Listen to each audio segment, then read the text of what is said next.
वंदे वेद मातरम। आइए एजीएसपी की चर्चा को हम आगे बढ़ाते हैं।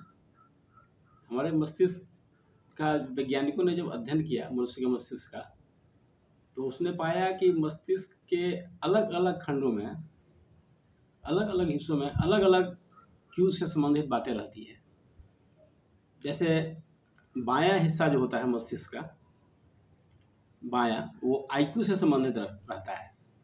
बायां सब हिस्सा मस्तिष्क का जो बायां भाग है, बायां हिस्सा है, वो आईक्यू के लिए उसमें स्थान बनाया रहता है। जिसका आईक्यू तेज होगा वो मस्तिष्क के बाएं वाले हिस्सा उसका ज़्यादा मतलब पकड़ने वाला, उसकी पकड़ ज़्यादा होगी। और दाहिने वाला हिस्सा ईक्यू का होता है। और एसक्यू जो होता है स्पिरिचुअल कोशेंट, स्पिरिचुअल कोशेंट पूरे मस्तिष्क में छाया रहता है। तो सबसे ज़्यादा हिस्सा भगवान ने हमारे मस्तिष्क में जो बनाया है वो स्पिरिचुअल कोशेंट का ही बनाया है।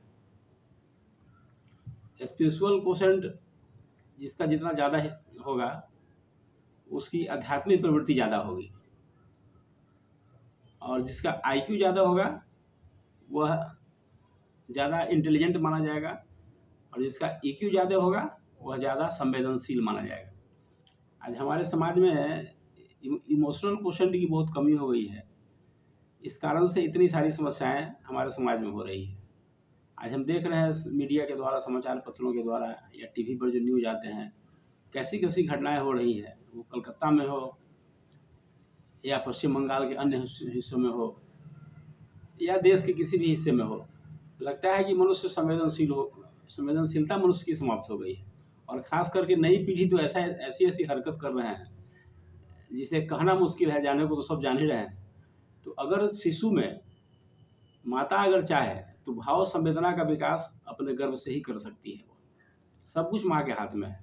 भाव संवेदना जितना विकसित होगा, मनुष्योचित गुण उतना ही ज़्यादा होगा बच्चे में।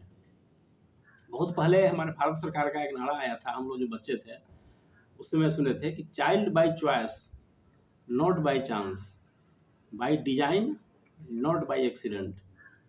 इसका ये मतलब हुआ कि चाइल्ड बाय चॉइस, चॉइस के अनुसार, इच्छा के अनुसार आप बच्चे का निर्माण कीजिए। नॉट बाय चांस, झटके में नहीं होना चाहिए। बाय डिजाइन, बच्चे को डिजाइन बनाइए। बच्चे का जैसा डिजाइन आप चाहते हैं माँ वैसा बना सकती है। Not by accident.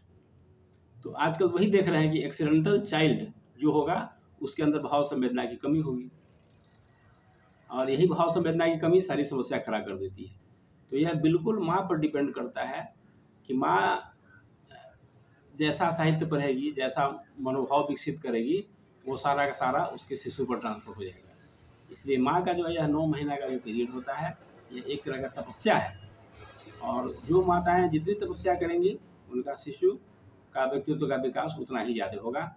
EQ, IQ, PQ सब उनका विकसित होता रहेगा। स्पिरिचुअल कोशेंट जितना ज़्यादा विकसित होगा वो बच्चा जीवन लक्ष्य की भी प्राप्ति करेगा। आज इतना ही। ओम शांति।